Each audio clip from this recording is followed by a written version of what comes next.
Fica ali, ó. Isso, sim. Ó, vida. Alguém colocou para gravar agora, a partir desse momento. Então tá, vamos começar aí as formalidades. Boa noite, Aline, boa noite, Gabriel, boa noite a todo mundo que está assistindo. Aqui é o Clube EQI, um debate aberto aí. A gente fomenta a nossa asset e também o business dos convidados. O Gabriel também tem uma trajetória aí de empreendedorismo dentro do mercado financeiro, que ele vai contar um pouquinho para a gente. A gente selou uma parceria com ele. Então, tem bastante novidade, a gente sempre está se reinventando aqui na QI. Hoje tivemos um grande dia aí na Bolsa, né? Touro de ouro, como diria Touro o de ouro. Pablito. Ouro de ouro. Touro de ouro e várias ações que estavam encalhadas também resolveram andar, né? Então a gente vai ter ali numa segunda parte ali, vamos comentar sobre isso. E eu queria começar hoje com o Gabriel contando um pouquinho da história dele. Ele tem o Macro, né? Que é uma comunidade que ele desenvolveu ao longo dos anos. Conta um pouquinho para gente, Gabriel.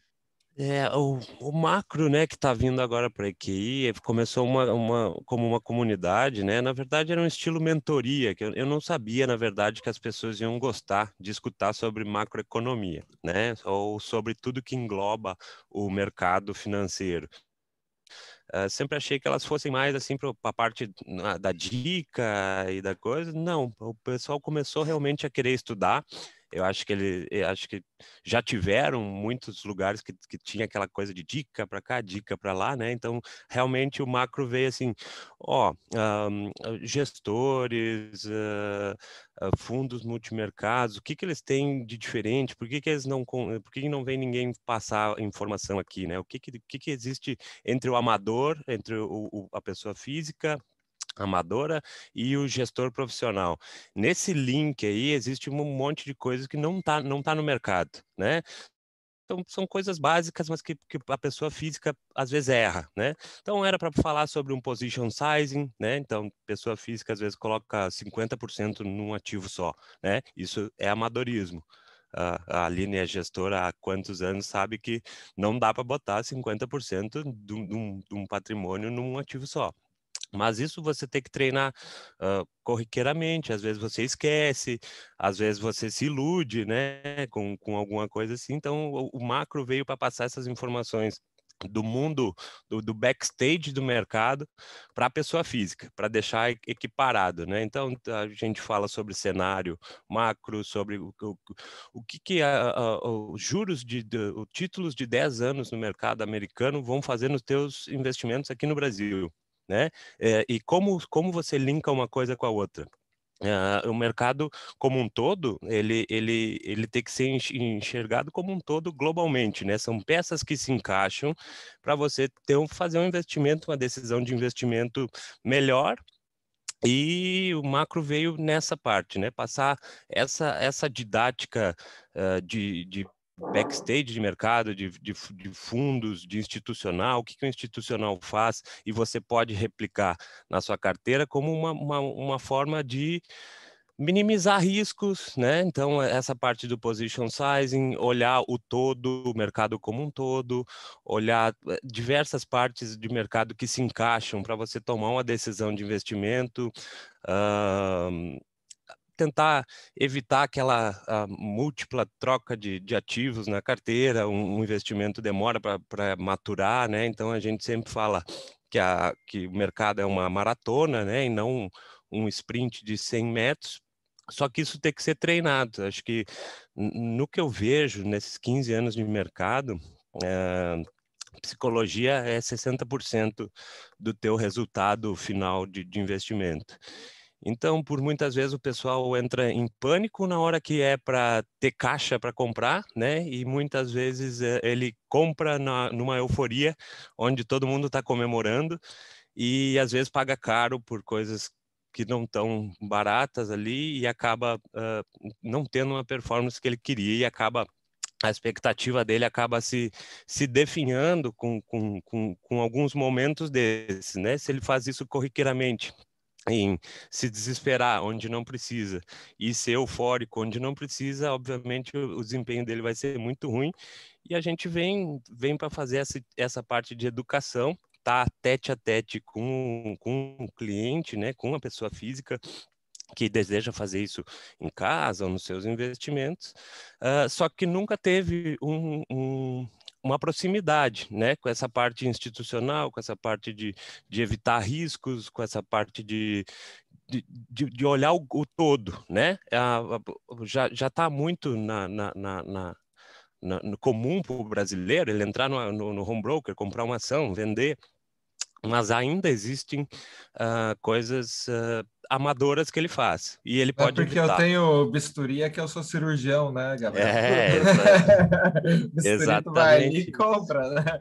E me diz uma coisa, essa ideia veio aí de tanto tomar porrada? Como é que foi? Como é que veio essa ideia? Essa ideia, eu já fui mais do trader, né? Mais de trocar a posição aleatoriamente. No começo, acho que todo mundo faz isso.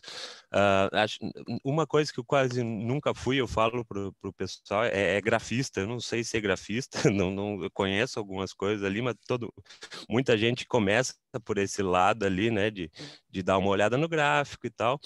E no meio desse caminho, como anteriormente ao mercado eu negociava soja e milho fisicamente, né, lá nos 17, 18 anos, então a partir dali já começa aquela coisa macro, né? Eu gostar de macro. Por que que aquele preço sobe? Por que que aquele preço desce? E acaba que aquela paixão lá pelo macro, entender o todo, entender o globo, né? Por que que as coisas se formam no mundo e por que que aqueles preços se movem?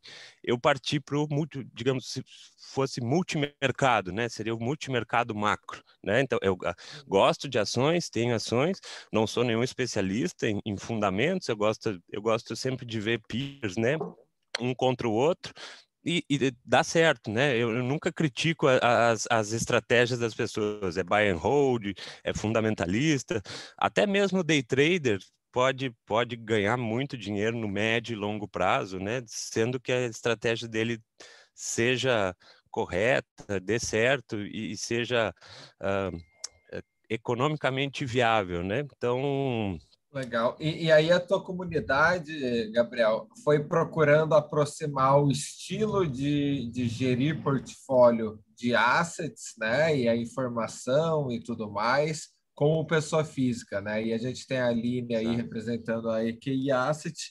Conta aí, Aline, quando tu começou a exato. operar, foi no estilo home broker vida louca, day trade? Como é que foi? Não, a minha história foi meio diferente, assim. Eu fui parar meio não, totalmente sem querer no mercado financeiro, assim. Puta, fiz faculdade de engenharia, meu pai não era do mercado, ele era executivo de multinacional, e eu estava na faculdade procurando um estágio lá, enfim, não sabia o que eu queria fazer na vida na época. E aí eu lembro que, minha época, gente, eu sou velha, né? A gente não tinha internet naquela época ainda, então os anúncios de estágios ficavam assim na parede da faculdade, né? Tipo, lá vários Tem que anúncios, arrancar a cartazes. folhinha com o número. Aí Exatamente. tu pegava o telefone.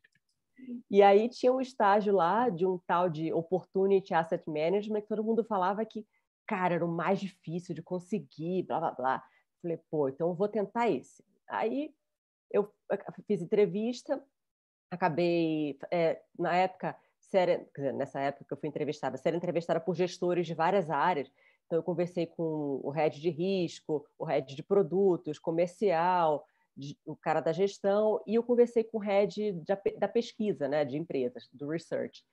E aí, quando ele me contou o que ele fazia, putz, que era entender o modelo de negócio das empresas, vantagem competitiva, barreiras de entrada, cara, e tentar e sentar com, enfim, com top management da empresa para falar dos planos da empresa. Eu me apaixonei e aí entrei naquele estágio e aí o resto da vida estou fazendo isso. Então foi. E eu queria dar só um testemunho desse grupo do Gabriel, que eu estou nesse grupo. Hoje em dia é um grupo de WhatsApp que depois vai virar uma comunidade, né, posteriormente. Cara, eu vou te falar, eu sou a rainha dos grupos de WhatsApp, eu estou em 500. É o melhor grupo que eu tenho hoje, tirando o grupo do trabalho, óbvio, né? Mas é assim, porque é muita informação de qualidade, é muita gente discussões de altíssimo nível e assim muito objetivo, sem ruído, sem aquelas brigas de política, assim, é só fundamento, bem objetivo, cara, bastante informação interessante. Estou gostando muito. Pô, para a Aline falar isso, é que tá bom, hein? Me adiciona nesse negócio aí, Gabriel. Ouvi dizer que não tem vaga, né? Por enquanto tá lotado. Infelizmente, estamos lotados aí, esperando um novo posicionamento. Aí, ele vai se tornar uma comunidade para todos os clientes da EQI, talvez até para não clientes da EQI.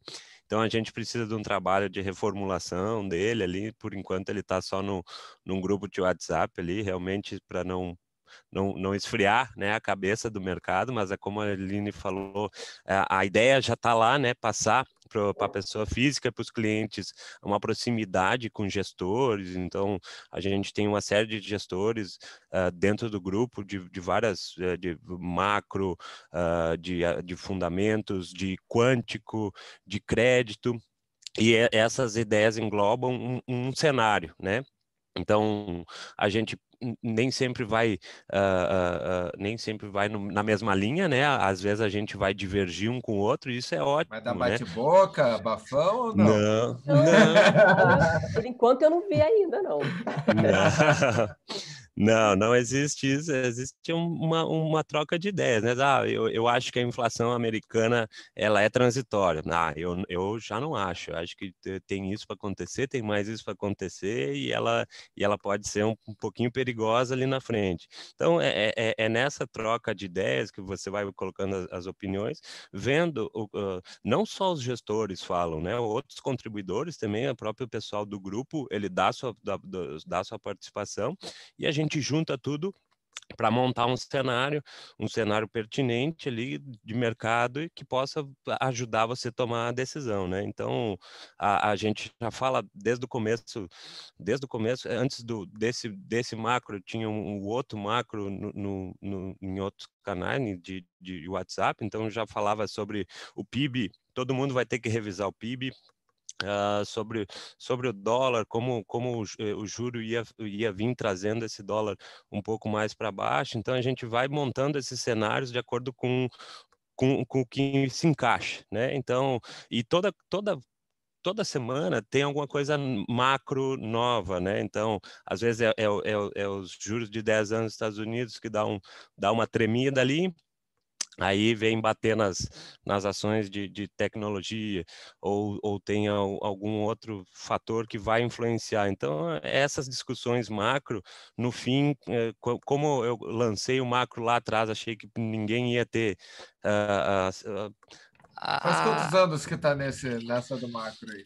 O macro está completando 1 ano e meio, 1 ano e 7 coisa meses. pandêmico, é o filhote da pandemia. Foi antes da pandemia, Logo antes. Foi novembro de 2019.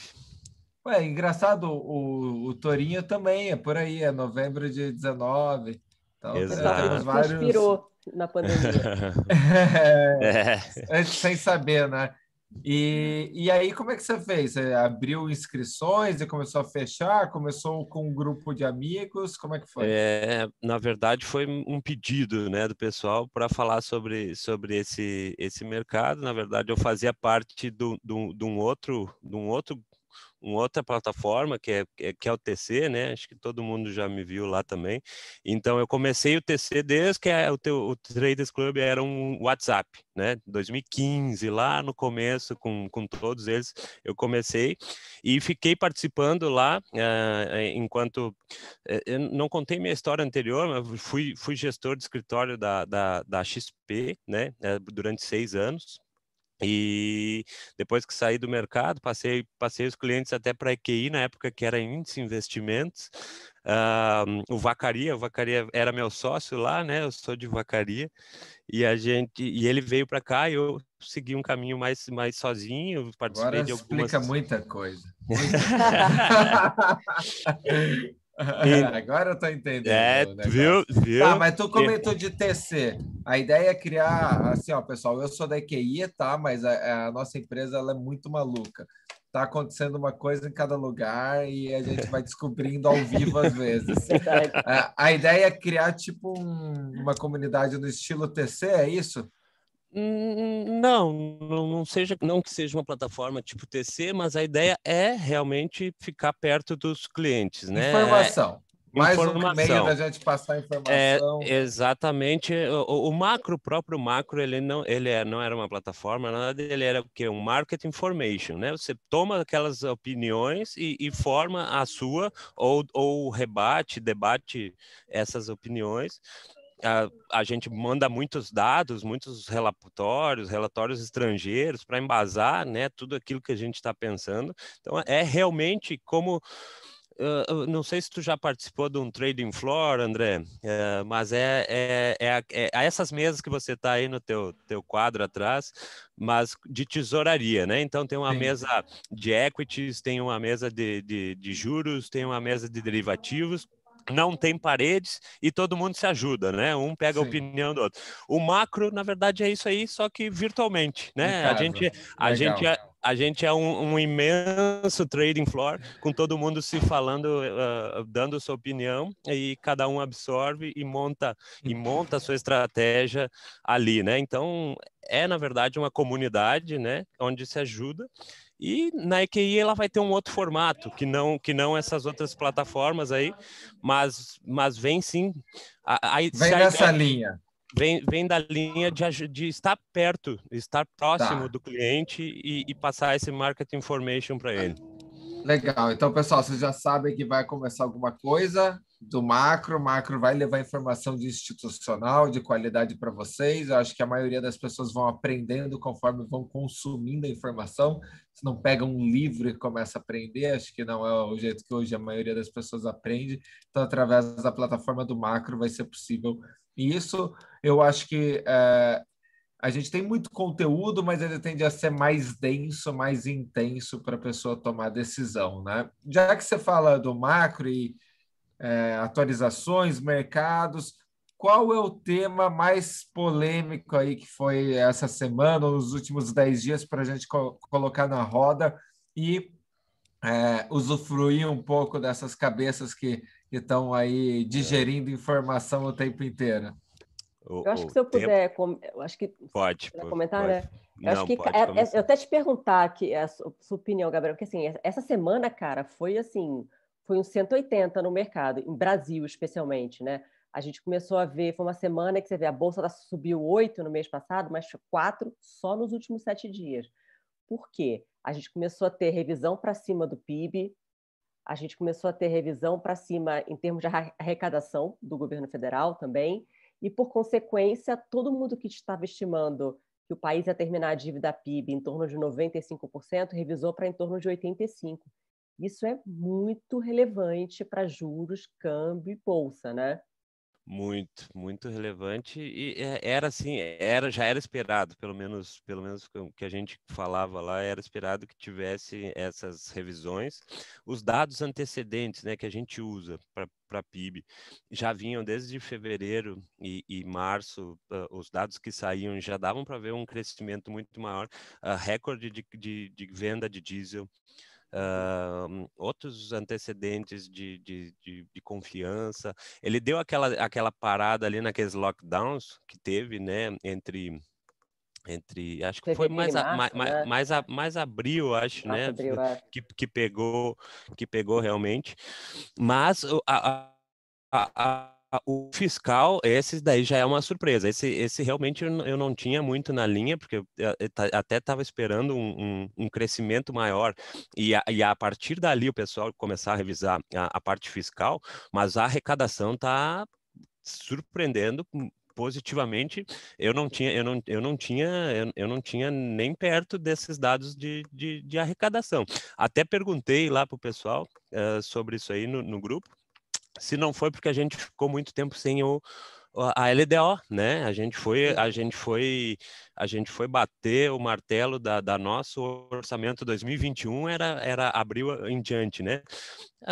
Tem alguma coisa disso, né? O governo conseguiu segurar uma parte do dinheiro porque não tinha um orçamento para mandar, mas realmente a arrecadação surpreendeu e acho que é um bom indicador desse crescimento aí, que esse crescimento é bem robusto.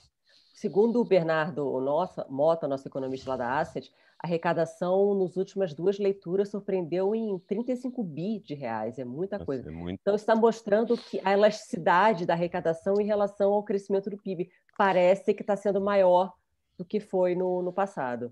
E hoje saiu o PIB do primeiro trimestre, a gente novamente tem a puxada de commodities, né? E daí a agropecuária simplesmente acho que bateu quase 6, né? Deu 5,7. Então, se você juntar ali a agropecuária forte com o dólar, estava forte também, né? Você tem um crescimento robusto ali. Mas esse número que você falou, 35 bilhões de surpresa, né? De arrecadação. Por mais que você botasse na conta, ó, a gente está com soja e milho subindo e dólar explodindo aqui, o agro vai ir muito bem. Mas ele vai arrecadar tanto, eu não sei como é que veio, não sei como é que estão os pedaços da arrecadação, mas realmente está fora do comum e surpreendendo. Isso é muito bom. A nossa curva da dívida, ela tinha que frear, né, em algum momento e não parecia que isso ia acontecer. A gente tinha projetado 180 bi de déficit esse ano, né?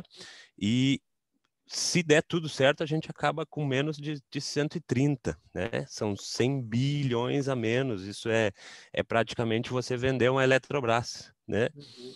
Então, é um número muito significativo e acho que o mercado vai começar a olhar. Outro ponto que vem agora em maio, a volta do estrangeiro para títulos de renda fixa, né? A gente viu isso nos dados de mercado ali, quase 2 bilhões e meio em renda fixa, que eram títulos que eles não estavam vindo mais, né? Então, você vê uma melhora fiscal, eles já vêm colocando dinheiro, já vem o fluxo, né? E isso é maravilhoso para o Brasil em qualquer lado, né? Que você falou, bolsa, câmbio e juros, né? Então, o kit Brasil foi completo ali, né, Aline? Pois é. E em renda variável, no mês, teve entrada de 12 bi de gringo. Então, parte disso foi, acho que foi a IPO de Renner, né? Renner emitiu 4 bi, sei lá, acho que metade foi alocado em gringo, mas assim, teve uma entrada muito relevante. O Brasil é um país muito de trading para o gringo, não é o cara não monta posição de longo prazo no Brasil, é um posicionamento tático. Mas se ele vê que está melhorando, o dinheiro vem rápido. Mas também se piorar, sai rápido, né? A gente já viu essa história algumas vezes. Ó, Já vi. a Andrea, ela pediu para falar, eu promovi ela aqui como Oi, panelist. Andréia, boa noite. Boa noite, Andréia. Se quiser abrir o áudio, né? Pode fazer pergunta. Quem mais quiser fazer pergunta também, pessoal, esse espaço é de vocês. A gente está aqui para responder anseios, dúvidas, inquietações. Eu não sei se ela está familiarizada aqui com a plataforma. Manda um chat, qualquer coisa. Enquanto isso, vamos ali. André, aperta no botão do microfone. E se quiser também, acho que libera vídeo também? Libera Também o vídeo. libera vídeo. Vamos responder o chat ali, vamos então adentrar ali. O Felipe Nobre, ele pergunta como a alta da inflação impacta o portfólio das ações de consumo e growth do FIA. Então, essa resposta é difícil, porque é case by case, né? É empresa a empresa. Então, assim, as empresas eu acho que são muito dependentes de matéria-prima. O que acontece? Por exemplo, vamos dar uma olhada na BRF agora, tá? Ela teve um aumento de custos brutal. Milho dobrou de preço, soja praticamente dobrou de preço também, e ao mesmo tempo ela tem o consumidor ainda está muito frágil, porque o desemprego está muito alto, então ela está com dificuldade de repassar isso para preço. Então, acho que essa pergunta aí ela vai depender muito do pricing power da empresa, do poder da marca de repassar preços. Tá? Você vê o caso da Vivara, por outro lado. A Vivara, o ouro mais do que dobrou nos últimos 12 meses e eles conseguiram repassar basicamente tudo. Porque ela está posicionada no mercado onde a renda é mais alta, ela tem uma marca extremamente forte, a concorrência está fragilizada, Então, por isso, ela consegue repassar preços. Então, Até comprando a H-Stern, hein? Então, parece que não é oficial ainda, mas eles estão conversando. Hoje eu falei com a empresa, eles estão conversando não só com a H-Stern, mas com várias outras. A Eu acho que H-Stern é mais premium ainda, né? Então, eu acho que seria muito legal pelo seguinte. Primeiro, só contando a historinha rapidinha da H-Stern, não sei se todo mundo está... A H-Stern, em 2006, ela faturava 400 milhões de reais. Em 2019, ela está faturando 200. Caiu pela metade o faturamento dela, porque ela se enrolou toda com a Lava Jato, os caras se arrebentaram nessa história da Lava Jato. Então, a empresa está com uma alavancagem alta e com as vendas comprimidas. Mas é uma marca ainda muito forte, a marca icônica, que é conhecida até fora do Brasil, assim, de maneira bem relevante. Você dá uma olhada no Oscar, sempre tem alguma atriz usando peça da H-Stern e tal, né? Então, ela é focada nas classes AA e AAA. Já a Vivara é classe A, B e até um pouquinho de C. Então, eu acho que complementa super bem o portfólio da Vivara, caso essa aquisição aconteça. E eu acho que a Vivara vai conseguir dar um gás na marca H-Stern, que, enfim, que nos últimos tempos estava um pouco largada, porque a empresa estava em dificuldade. Estou torcendo para acontecer, sim, mas por enquanto é só boato. Uma coisa que eu falei com o gestor essa semana é que, como eles não podiam gastar mesmo a questão da LDO, então veio um pouco superestimado a capacidade de gasto do governo, né? Pô, se tu olhasse várias linhas, isso aqui é dívida futura e uma hora vai vir essa conta. Vocês que estão aí no meio macro, tem isso mesmo? Não tem? Como é que tá isso? Peraí que eu não entendi a pergunta. Qual É que linha? como eles não puderam gastar porque não estava aprovada a lei, Ah, sim, não. tá? Eu até achei que fosse essa parte ali, né, de ter a LDO travada, mas realmente não é. A nosso LDO é 96%, ele já é pré-formado, né? Então você tem que repassar para a saúde, para a educação, e sobra acho que 4 ou 5% do orçamento para fazer essas manobras aí. Então, o que já tinha sendo gasto já foi gasto, ou vai entrar naquele teto lá, e o que pode ter é aquelas emendas ali que foram rebuscadas ali de última hora, né, para dar aquela força lá que o governo precisa, né, precisava dessa aproximação Planalto e Congresso. Mas não sei se foi gasto ou não, mas acho que não modifica os números. Então, acho que essa o cerne da tua pergunta é assim, não modifica os números e não vai atrapalhar esses números a partir de agora, né, da LDO aprovada. Concorda, Aline? O que a EQI está vendo aí? Não, concordo. Eu acho que assim, eles não puderam gastar, mas esse gasto ficou represado e provavelmente vai ser gasto ao longo do ano. O que surpreendeu mesmo foi a arrecadação que, assim, ninguém esperava. Uma coisa que foi bem interessante também, o PIB surpreendeu um pouco para cima, né? O que a gente tem reparado, que o Bernardo Mota, nosso economista, fez uma análise bem legal, que ele reparou que nas segundas e terceiras ondas de Covid, não só no Brasil, tá? Em vários países, o impacto na economia tem sido cada vez menor. Isso significa que as pessoas estão aprendendo a conviver com a pandemia, aprendendo a conviver com as restrições de mobilidade, e isso tem afetado cada vez menos a atividade. Então, eu acho que também teve um pouco desse efeito. O mercado estava esperando 4% de crescimento para o ano, mas assim, a restrição de mobilidade no primeiro TRI não fez a atividade cair tanto quanto era esperado. A volta está sendo mais forte do que o esperado. Essa semana eu estava falando com a Renner, por exemplo, disseram que as vendas estão fortíssimas desde abril, quando teve reabertura, bem acima do que eles esperavam, então tem um pouco de demanda reprimida ainda. Nossa, Então, tem. Eu passo aqui no shopping de Balneário, aqui esse final de semana, né, aquele do Dia das Mães e o seguinte, não deu nem para entrar no shopping, né? Eu tenho um kit shopping, só fazendo disclaimer, né? Tenho um kit reabertura que tem um shopping ali no meio, e que eu gosto muito desse ramo, acho que tá acessível, mas acho que o brasileiro não vai mudar de hábitos assim de uma hora para outra, né? A hora que ele vê alguma reabertura, que fica um pouco mais solto, ele vai voltar a consumir o que ele consumia, fazer as coisas que ele fazia. Acho que a Renner sempre é um lugar de muita venda, né? Então, acho que não tem um parâmetro melhor que isso aí. Legal. E eu vou aproveitar aqui uma dúvida do Lucas, que ele fala sobre commodities. E hoje, se não me engano, à noite o minério deu porrada lá fora na China, né? Subiu bem e a Vale caiu com o mercado voando e ele pergunta, né? O ciclo das commodities está freando ou ainda vem longevidade? Avaliando também o crescimento da China menor que o Hum, esperado, também falar um pouquinho de Ásia.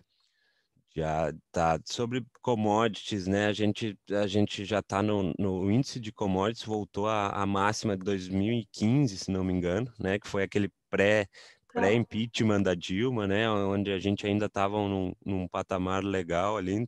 Então, as commodities voltaram para lá. Acho que simplesmente por uma demanda reprimida, oferta e demanda, a gente ainda tem dificuldade de mobilidade. Não existe containers, né? A gente vê um déficit de containers. Então, as commodities voltaram. Agora, para dizer que é um super ciclo, isso acho que não existe como você prever isso. O super ciclo, ele acontece, né? Então, a gente tem uma oferta, uma volta da demanda, a oferta e demanda. Commodities é oferta e demanda puramente, né? Então, você tinha o cobre, né? O cobre que foi o primeiro que subiu, um material industriário, né? A indústria precisava, né? Precisava muito daquele material e você combina essa demanda por menor estoque de cobre nos últimos 7 anos, né? E assim foi acontecendo com outras commodities.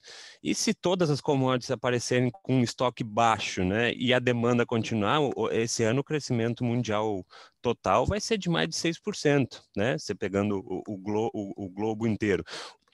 Um crescimento mundial sincronizado, ele é perfeito para commodities. Se você acaba encontrando algumas dificuldades de encontrar essas commodities, como foi o caso do cobre, como pode ser o caso do milho, com a nossa safrinha sendo perdida bastante, os Estados Unidos pode ter algum problema de seca ou alguma coisa assim, a gente pode ver várias commodities tendo esse problema de oferta e demanda. Aí você tem um super ciclo, né? Ele dura bastante. É o mesmo caso do que eu acho do petróleo, né? Petróleo, a gente vem de anos sem investimento, né, no petróleo por causa do baixo preço, e agora a gente vai ter um choque de demanda enorme e vai faltar oferta. Tudo bem, podem aumentar a produção lá, mas o choque de demanda que vai ter, ele é altíssimo. E você não tira petróleo da noite para o dia, né? Você não extrai, você precisa de um grande capital de investimento e tempo para fazer isso. Então, pode ser sim que a gente veja outras commodities fazendo topos históricos para cima. Sobre o minério e a Vale, tem uma coisa importante, que o minério é em dólar, né? A gente vê o dólar caindo hoje e possivelmente a Vale não acompanhe esse minério assim tão correlacionadamente, né? Então, a receita dela é em dólar, o dólar veio caindo, provavelmente o mercado ajuste isso aí um pouco. Esse é só complementando, né? Tem uma outra pergunta aqui falando de Suzane Clabin, e é justamente nessa linha que o Gabriel está falando. Suzane Clabin, assim, tanto Suzano Clabin quanto o Vale hoje sofreram muito com a valorização do real, que o real valorizou bastante, quase mais de 1%, né? E, por exemplo, nos fundos long only, onde você não pode fazer hedge, geralmente o gestor compra essas ações, especialmente Suzano e Clabin, como hedge do portfólio, como se você tivesse câmbio, né, dólar no seu portfólio para hedgear o resto. Então, quando você tem uma valorização muito forte do real, o pessoal vende Suzano e Clabin. Quando tem uma mudança no cenário como essa, né, que a gente acha que o real vai continuar se valorizando, Então, os gestores vendem esse hedge que eles têm no portfólio. Então, acho que pode ter sido essa razão para as quedas dos últimos dias. Vem uma pergunta aqui, Suzano, né? Terá necessidade de follow-on? Deixa eu ver como é que está a alavancagem da Suzana aqui. Eu vou deixar para a Aline, porque eu não acompanho ela de perto. A Aline já puxa um Bloomberg carpado, invertido, aí já vê. Ela estava alavancada no passado, mas eu acho que ela conseguiu desalavancar bem. Deixa eu ver aqui. Porque a Suzano, na verdade, ela tem a dívida em dólar, mas toda a receita é em dólar, né? Sim, então... ela gera muito caixa, mas ela tem que pagar toda a aquisição de fibra ainda, né? Então, e outros capex que ela fez. Eu realmente não sei como é que está a alavancagem dela, mas ela fez muito investimento, né? Mas ela também está gerando muito caixa, né? Então, não sei se é necessário. Dívida líquida, EBITDA dela está em 4,6. Tá alta, mas assim, acho que a não ser que ela tenha uma grande aquisição ou uma grande expansão para fazer, não vejo necessidade de aumento de capital, não. E ela emite dívida barata também, né? Sim, Suzano, em dólar. Ela consegue acessar os menores juros, né? Exato. E deixa eu ver o que mais que tem de polêmico aí. Hoje vimos, vamos lá, vamos falar de coisa polêmica. Vara subindo 7, Conga subindo 6. O povo gosta de ver o que estava largado lá na carteira subindo. E Lojas Americanas acompanhou também esse movimento da Vara, e a Magalu que sempre tira.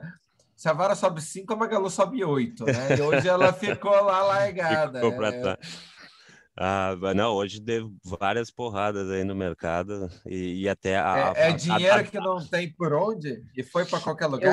Eu acho que teve muita cobertura de short, você não acha, Gabriel? Hoje, essa cara, só subiu uma violência grande, assim. Eu acho que especialmente largados são os principais shorts. Então, eu acho que teve. Exato, acho que vendo o mercado travado, vacinação não está andando tão rápido como era para andar, isso é um fato, isso é realidade. Então, acho que o pessoal foi deixando o varejo para depois, né? Foi deixando o varejo para depois, de repente hoje, o PIB subiu, a arrecadação veio melhor, então o Brasil vai realmente crescer, então vou trocar exportadoras por consumo interno, né? Acho que é o normal que o gestor vai pensar assim, né? Fazer essa troca, né? Era funding, né? Vem de quê? Preciso de caixa, bate nesses largados aqui, esses cachorro mortos. Eu ganhei 200% em Vale, ganhei 200% em proteínas, né? Agora eu vou largar as exportadoras e vou para o mercado interno, que acho que é o mercado interno que vai reaquecer agora. E a gente sabe que, vendo por outros lados, acho que a Aline estudou bastante ali sobre a reabertura do Chile, a gente chegando num certo patamar de vacinação, a gente tem também um bom upside ali de coisas mais de varejo ou coisas mais internas nossa, né? Porque cada país vai sair da crise, da pandemia num momento, né? Então, alguns já conseguiram uma vacinação boa, outros estão patinando e outros vão demorar mais. Então, acho que hoje chegou o dia de dizer... Vou trocar esse mês aí as vacinas parece que vão bombar, 44 milhões a previsão. Assim, eles preveem e sempre entregam metade, né? Mas, já tem coisa atrasada de tempos. Pode ser que venha abra a torneira e venha mais forte, o pessoal vai ter que correr, né? Exato. E acho que já estava previsto que esse segundo trimestre ia ser o de maior entrega, né? Na verdade, se tu for ver o site do governo, tem 90 milhões de vacinas entregues e 68 aplicadas. Também é um questionamento que eu faço que eu não consigo entender. Talvez esperando a segunda vacina. Eles têm que represar, né? E aí tem umas que são 90 dias, e aí dá uma estocada mais forte, né? E parece que assim, 12 milhões é só da Pfizer, que já tem uma eficácia maior, mais rápida. Teve um estudo que saiu ali da cidade de Serrana, ali do lado de Ribeirão Preto, da minha terra,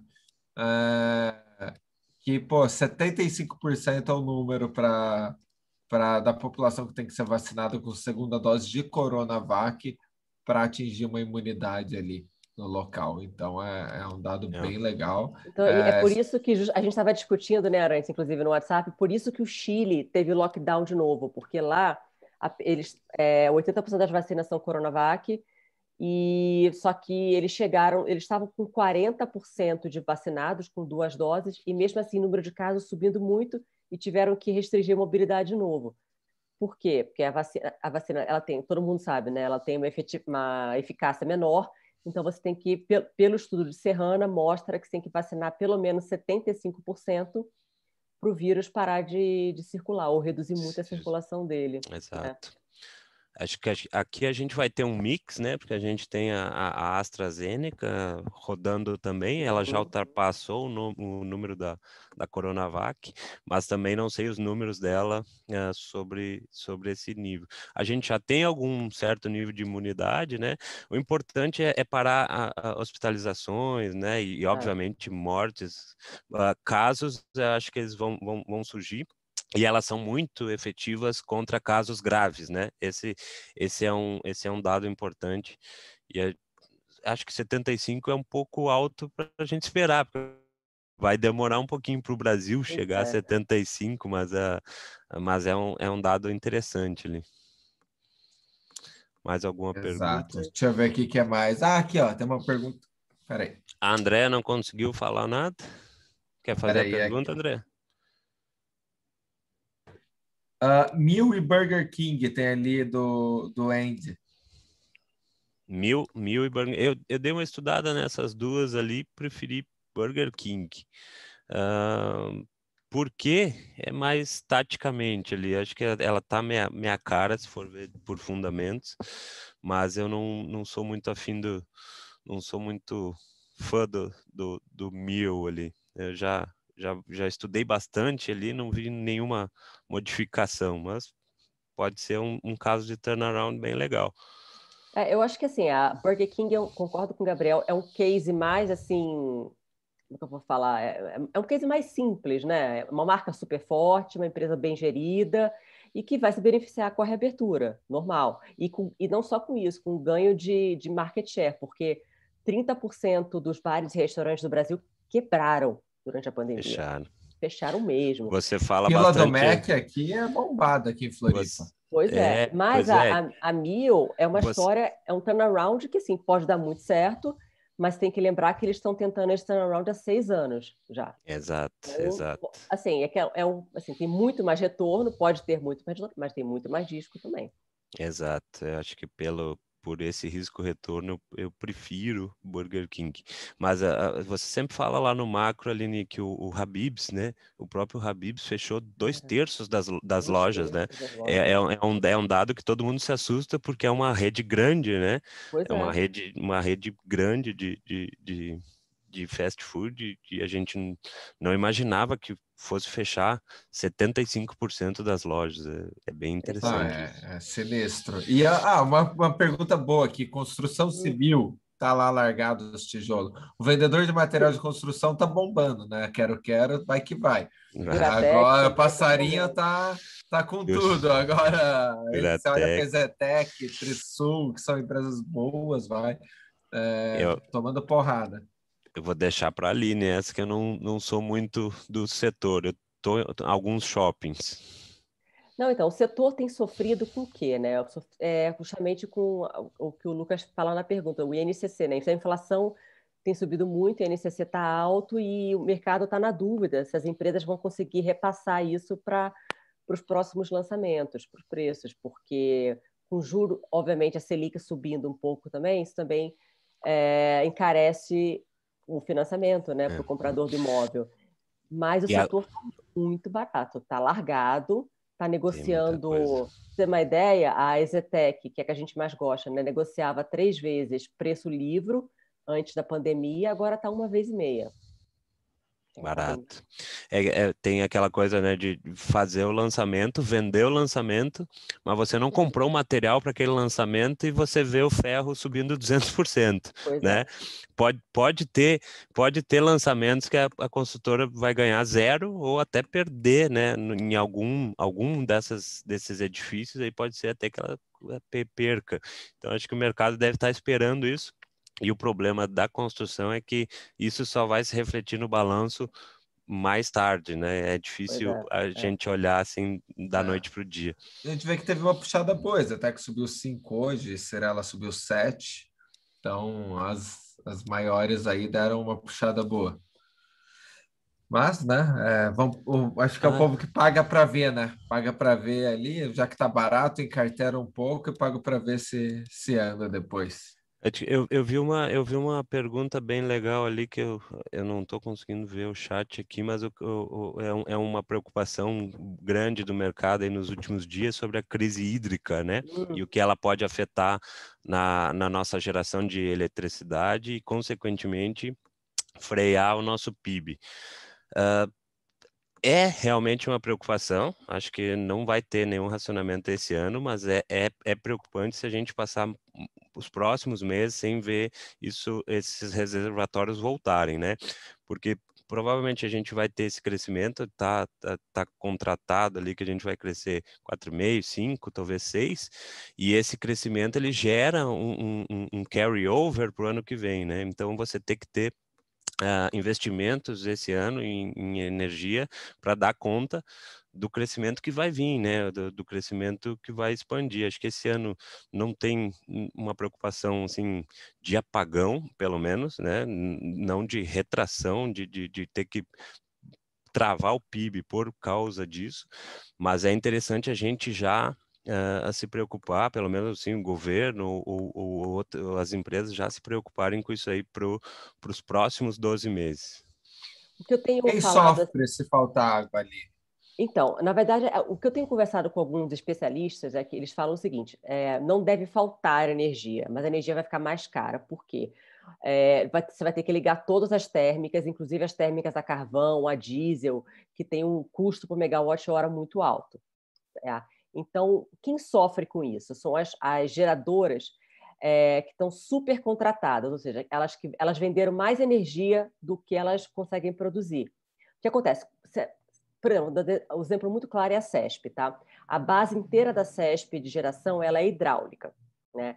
Então, é hidrelétrica. Então, se você tem falta de água, ela gera menos energia do que a capacidade normal dela.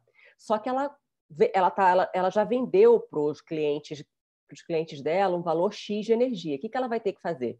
Ela vai ter que ir no mercado spot, comprar essa energia para poder repassar para os clientes e honrar os contratos dela. Só que no momento em que uma situação que você tem pouca chuva, hidrologia baixa, todas as térmicas ligadas, ela vai ter que pagar um preço muito alto nessa energia exposta, então ela vai ter prejuízo. Por outro lado, quem se dá bem? Quem tá subcontratado? No caso, é a Engie, que eu vou chamar eternamente de Tractebel, a AES Tietê, que primeiro, não dependem só de energia hidrelétrica, e eles venderam menos do que a capacidade que eles conseguem produzir. Então, eles vão ter a vantagem, eles vão pegar esse excesso de energia e vão vender no spot aquele preço muito alto. Vão ter um lucro aí nessa situação. E aí tem a questão das empresas de saneamento, né? Por enquanto, parece que a Nem situação... fala. Pois é, já tem Tô com o esgoto aqui entupido. Parece que as regiões que estão com o maior problema enfim, de falta de água hoje é Minas Gerais e Paraná, né? Então, a situação da Sanepar ainda não é nada, assim, não está faltando água, tal, não é muito preocupante, mas continuar dessa maneira pode ser que a gente tenha um problema no ano que Aqui vem. no sul tá muito ruim de Tá muito chuva, já seco, faz né? muito seco. A gente teve o Laninha, né? Acho que é o Laninha que faz não chover no verão e o nosso inverno é muito seco, né? Então, provavelmente a Sanepar propriamente dito no verão ela teve racionamentos já nesse verão, né? Agora voltou à normalidade, pelo menos que a gente saiba. Eu sei que tem uma transposição para ser feita agora em junho, julho, pelo menos para a região de Curitiba e metrópole, a região metropolitana ali de Curitiba vai ter essa transposição de um rio ou de algo assim que vai gerar bastante, vai gerar, não vai ter essa possibilidade de racionamento. Mas a gente precisa de chuva, sim, aqui no sul, principalmente. Legal. A Aline comentou da Tiete. Hum, Ela fez um trabalho aí nos últimos anos de diversificar a matriz energética muito, dela, né? muito grande. Eles compraram várias empresas de eólica, eles diversificaram bastante. E aí tem uma Maravilha. pergunta aqui do Douglas sobre as transmissoras. As transmissoras têm zero impacto, porque as transmissoras elas têm a receita flat, independente da quantidade de energia que elas transmitam. Então, essa é a grande vantagem das transmissoras de energia. No Não caso, tem impacto. as distribuidoras, a princípio, também não têm impacto, porque elas conseguem repassar esse aumento de custo para o consumidor, mas só que tem um gap, né, nesse tempo, assim, não é imediato. Então, o cara tem um aumento de custo esse ano e só no próximo reajuste, no outro ano, é que ele consegue repassar para o consumidor. Repassa. Legal. E transmissoras? Tem na carteira, Aline? Da Asset? Não, a gente não tem, assim, a gente não tem, porque assim, como é um business muito estável, ele costuma não ter muito upside, Papel de costuma velho. negociar, ele negocia múltiplos altos, né? A gente nem se incomoda tanto com papel de velho, não. A gente tem CPFL, tem Equatorial, Uhum. mas elas negociam a um múltiplo muito alto, então a gente não tem.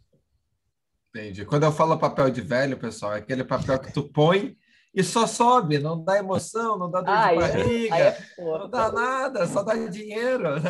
A gente gosta de dar uma suada, sofrer, perder. Volatilidade. É que nem o TRPL4 aqui, um yield de 11,4%. Pô, aí fica muito fácil a vida, é só ficar ali sacando dinheirinho Recolhendo todo mês. dividendos. Eneva, o que podem comentar? Eneva, o BTG vendeu um pedaço de Eneva, né? Que ele tinha uma fatia grande. Eneva era aquela antiga empresa do Ike Batista, CCX, né? né? Era MPX, né? MPX, Isso MPX. aí. E o BTG recebeu ações como parte de uma dívida, parte de um crédito que ele passou e acabou entrando em default. E acho que ele vendeu essa parte, mas a parte que cabe ao BTG até foi marcada como investimento de longo prazo, né? Quer dizer que não é um investimento tático que eles vão levar para mais longo prazo. Pelo menos foi isso que eu entendi dessa movimentação. O BTG vendeu para ele mesmo, né? Ele vendeu, trocou a mão do crédito e colocou no balanço, né? Eneva. Aí é uma ação que depois desse turnaround ali da parte do Eike, ela acho que fez follow-on, né? Ela botou bastante dinheiro. Acho que quem entrou foi o pessoal da Itaúsa, né? Ou o pessoal do dono do Itaú, não me lembro. Tem um investidor relevante também que é desse pessoal, e transformou bastante aquela empresa ali, né? Deve estar subindo bem ali por causa também dessas novas, ela gera energia à base de gás, né? Que também é um case interessante aí nessa possível falta de energia, né? gente, eu não conheço o case tanto no detalhe, então vou ficar devendo. Beleza, vamos levar de tarefa de casa. André, você pediu uma pergunta polêmica para tudo, então pode deixar essa para o final.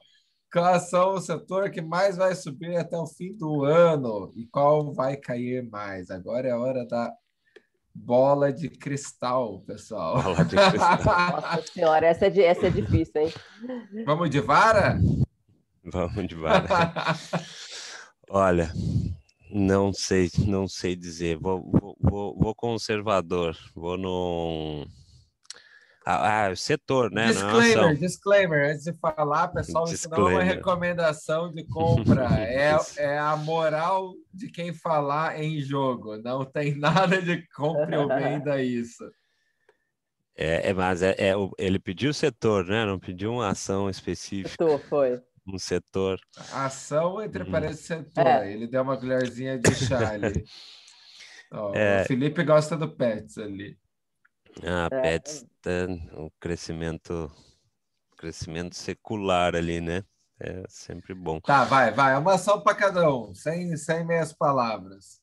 Aquela que mora no coração. Pode ser passional essa pergunta. Eu acho que esse setor que mais vai subir até o final do ano, acho que os domésticos. Acho que realmente é um setor que... É Vara! Pode... Falou que fala essa Vara. Mas a Vara tem e-commerce, então, ó, mais ou menos. Eu acho que mais mas aquelas que é shopping, sei lá, é Renner, são os caras que realmente ficaram... É a Vivara, Arcos Dourados, Burger King. E o setor que eu acho que vai cair, esse é polêmico até o final do ano, hein? Eu acho que bancos vai terminar um ano negativo. Porque o Open Banking vai começar a ser implementado no segundo semestre. Mas parece que agosto, setembro, por aí. E, cara, de competição, se já está difícil, vai ficar muito mais para os bancos. Eu acho que também vão no setor do varejo, né? Mas acho que o mais específico seja esse de vestuário e restaurantes, né?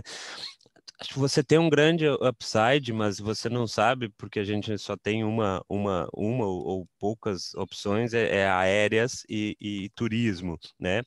Eu acho que esse kit de reabertura, ele é bem vasto, né? Então, tem que garimpar, tem que ver, mas acho que provavelmente seja o grande campeão aí do próximo semestre. Eu ouvi dizer um gestor falar, pô, esse negócio de kit de abertura é tão óbvio, mas tão óbvio, que todo ele mundo chega já a ser tem. infantil. Mas não deixa de ser correto, né? Porque as pessoas vão realmente mais no jeito ali de que sabe de quem eu estou falando. No pior é que eu não sei, você tem que me contar. Que tu já está criando polêmica aí, Arantes. Na internet, pelo que o Juliano vende, eu já vi que o que vende ainda é polêmica. Então, eu acho que é isso aí. Eu gosto de Petrobras, né? Eu sei que é governamental, sei que é estatal, mas daí você tem também pega uma aceleração de commodities com uma aceleração de vendas, né? A gente vai sair mais de carro, vai ter mais vendas de gasolina, e acho que também é um bom play aí. Vou interromper. Petrobras, uma vez a gente fez uma live nesse estilo aqui e a gente comentava de pares da Petrobras no mundo, né? A gente na EQI Asset, Aline, todo mundo.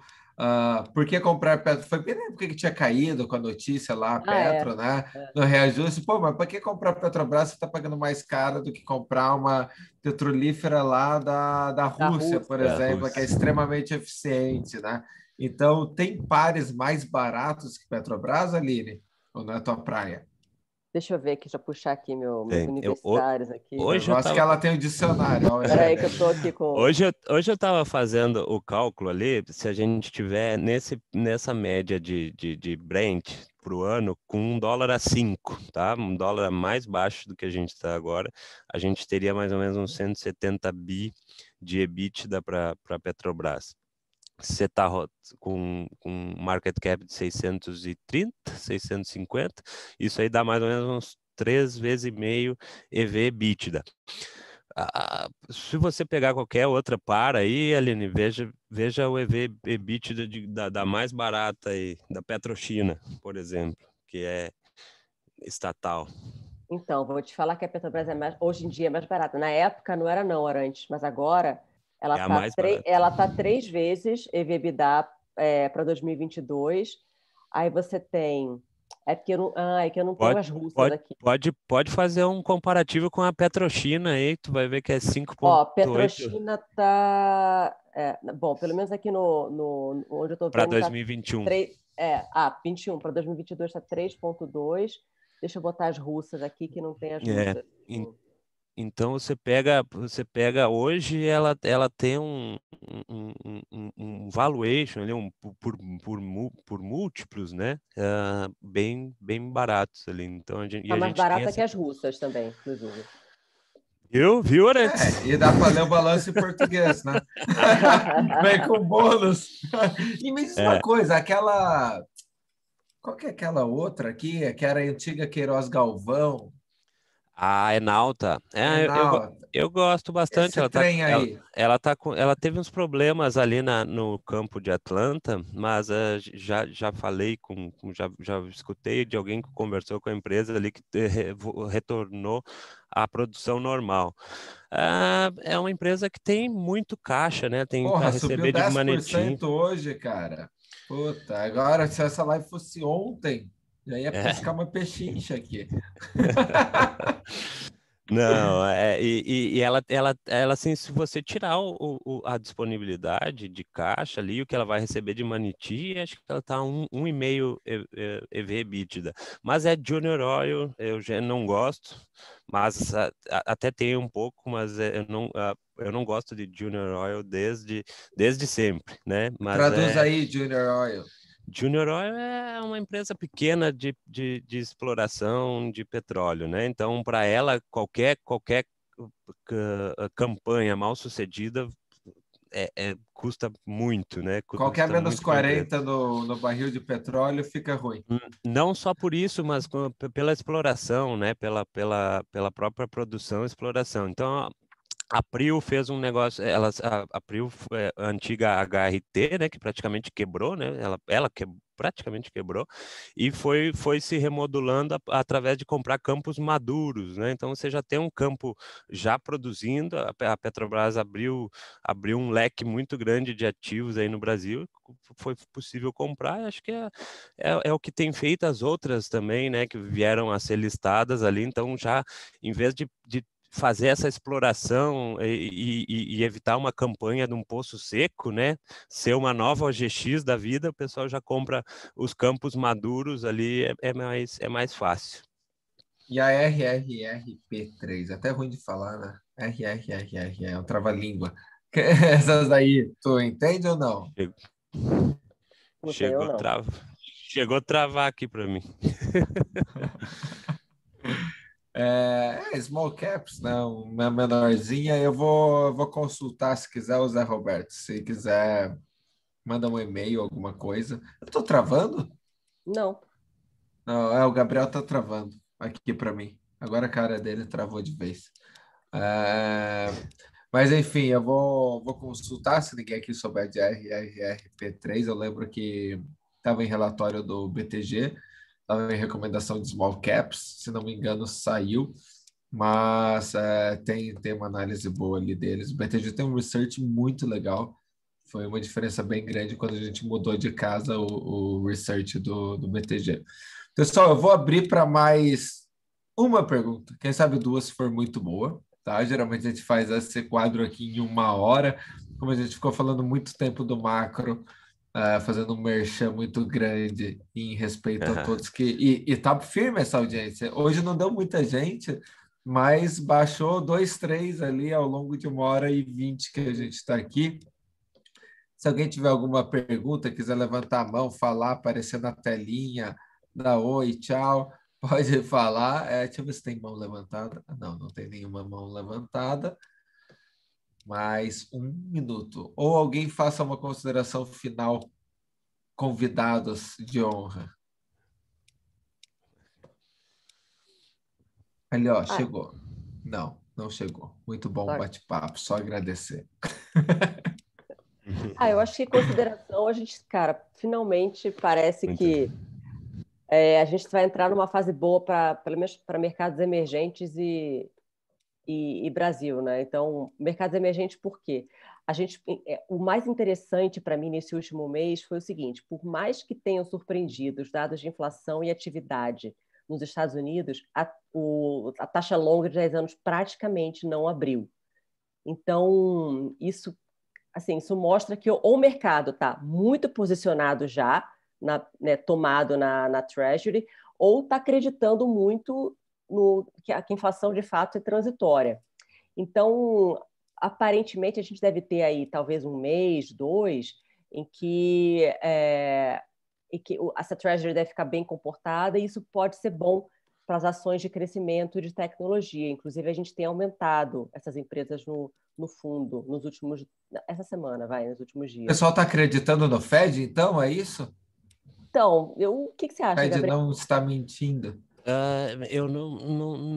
Eu acho que o mercado ele precificou muito rápido esses 10 anos, né? Então ele já botou aquela inflação lá na frente. Então ele acha que ele aquele momento de vamos dar uma mão ao palmatório, vamos dar um tempo, Benefício da dúvida. Benefício da dúvida, né? vamos dar um benefício da dúvida e vamos rodar aí a 1,60, 1,75, mas geralmente de curto prazo, né?